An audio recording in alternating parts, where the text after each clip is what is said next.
વીજ કંપનીઓની મનમાની અને ખેડૂતોના પડતર પ્રશ્નોના નિરાકરણ માટે કિસાન કોંગ્રેસ દ્વારા પદયાત્રા શરૂ કરવામાં આવી છે. વ્રજવાણીથી દ્વારકા સુધીની આ 500 કિલોમીટરની યાત્રામાં હજારો ખેડૂતો ભગવાન દ્વારકાધીશની ધ્વજા સાથે જોડાયા છે. યાત્રામાં પાલભાઈ આંબલિયા, લાલજી દેસાઈ અને જયેશ પટેલ સહિતના અનેક અગ્રણીઓએ ખેડૂતોનો પક્ષ મજબૂત કર્યો છે. ખેડૂતોની મુખ્ય માંગ માર્કેટ ભાવના 4 ગણું વળતર અથવા માસિક ₹50,000 ભાડું અને પોલ દીઠ ₹2 કરોડનું વળતર છે. સરકાર વીજ લાઇનોના આ જટિલ પ્રશ્નોનું નિરાકરણ લાવવા માટે કોઈ નક્કર અને કાયમી પોલિસી બનાવે તેવી માંગ ઉઠી છે. ઠેર ઠેર સ્વાગત અને અભિવાદન સાથે આગળ વધી રહેલી આ પદયાત્રા સરકાર સામે ખેડૂતોના રોષનું પ્રતીક બની છે. શું નામ દીકરી તારું? મારું નામ કૃષ્ણ. કૃષ્ણ, આમાં મેં આજે જોયું કે અમે હાલીને આવતા હતા અને તમે ગાડી લઈને તમારા પપ્પા કે કોઈક બાઇક લઈને આવ્યા, મૂકવા આવ્યા અને તમે ત્રણ બહેનો આમાં જોડાઈ છે. તો શું કામ તમે આમાં જોડાયા? કેમ કે ખેડૂતનો પ્રશ્ન છે એટલા માટે. ત્યારે આ થાંભલા રહ્યા એ ખેતરમાં લગાવવામાં આવે છે તો ખેડૂતનું જ નુકસાન થવાનું ને, કે નોકરી વાળા તો પૈસા દેવા આવવાના નથી. જે ભાણામાં ખાય છે એ જ ભાણામાં કાણું કરે તો ધાન ક્યાંથી એમની જોડે કૂકવાનું? જો ખેડૂત એકવાર જો ખેતી કરવાનું બંધ કરી દેશે તો ઓલા શહેરમાં બેઠા એને એ નથી ખબર કે ડાઉનલોડ કરવા માટે તમારે આ ખેતીમાં રોટલી બોલશો તો નહીં આવે ફોનમાંથી. એના માટે તો તમારે ખેડૂતના રોટલા જ ખાવા પડશે.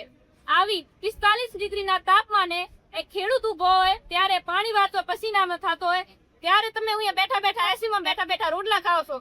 એના માટે તમારે ખેડૂતોને સપોર્ટ કરવો જોઈએ અને અમારો પ્રશ્નની અમારી જે માંગ છે એને પૂરી કરવી જોઈએ. બેન, હવે કાલે મેં જોયું, કાલે રાતે તમે કેટલી ચાની લઈને આવ્યા હતા, બરાબર છે? તો એ શું કામ તમે, અને અત્યારે અમે બધા બેઠા હતા તમારા ભેગા, તમે હાયલા હળંગ હાયલા અને હાયલા પછી બેઠા ત્યારે તમે જ નાસ્તો બધાને પીરસતા હતા, તમે બધાને ચા પીવડાવતા હતા. કાલે રાત્રે મેં જોયું હાયલા પછી તમે નાસ્તો દેવાનું ચાલુ કરી દીધી. તો આવું દીકરી અંદરથી આવી ક્યાંથી પ્રેરણા મળે છે? કેમ કે આ તો અમારા સંસ્કાર છે. એક તો અમે ખેડૂતના દીકરી એટલે થાકવાનો દેવો કોઈ પ્રશ્ન આવતો જ નથી. અને પછી જે અમારા રેલી કાઢી છે, જે સંઘ છે એ ખેડૂત માટે, તો અમારે થાકવાની પણ જુસ્સો આવે કે ખેડૂતની માંગો પૂરી થાય. અને એ ગરીબ જયારે આગળ હાલે છે લાઈનમાં, આ પસીના કૂપ થઈ જાય એના માટે અમારે ઉભું રહેવું જોઈએ. અને અમારા સંસ્કાર છે ઘરેથી કે સેવા તો કરવી. અને તમે અમારે એટલે દૂરથી અમારે અહીંયા આવ્યા તો અમારે તમારી સાથે જોડાવાનું ફરજ પડે. કૃષ્ણ, તારા જેવા ગુજરાતમાં હજારો યુવાનો છે જે સોશિયલ મીડિયામાં રીલું બનાવીને નાખે છે, બરાબર છે? એ લોકોને તું શું સંદેશો આપીશ કે શું કરવું જોઈએ એ લોકો, અને શા માટે યાત્રામાં જોડાવું? પહેલી વાત તો એ કે બેઠા રીલ ક્યારે બનાવે? જ્યારે ખેડૂત અહીંયા બેઠો કમાઈને એના ઘર સુધી પહોંચાડે છે ત્યારે. અમે જો ખેતી કરવાનું બંધ કરી દીધું, એ રીલ બનાવવાની છે, એને ટાઈમ જ નહીં મળે. ખાવાનું પૂરું કરું રીલ બનાવવા બેસું. એના માટે આપણે ખેતી અને ખેડૂતને ખાસ કરીને સપોર્ટ કરો.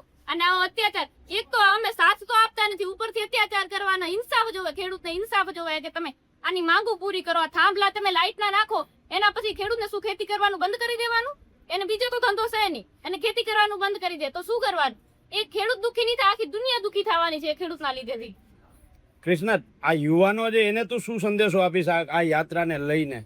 ખાસ કરીને મારા મિત્રો એવા ખેડૂત મિત્રોને કે વધારે ને વધારે આ સંઘ સાથે જોડાઓ અને જાગૃતતા ફેલાવો કે જે લાઇટના થાંભલા આવે છે ને એને આપણે અત્યારથી નથી આવ્યા ત્યાં અત્યારથી ચાલુ કરી દી. લાઇટના થાંભલા અમે આપણે પ્રશ્ન હે એની માંગણી આપણે દ્વારકા સુધી જે સંઘ જાહેર એની સાથે જોડાઈએ, ગામથી ગામને જાગૃત કરીએ અને સરકાર સુધી આપણો પ્રશ્ન લઈ જઈએ.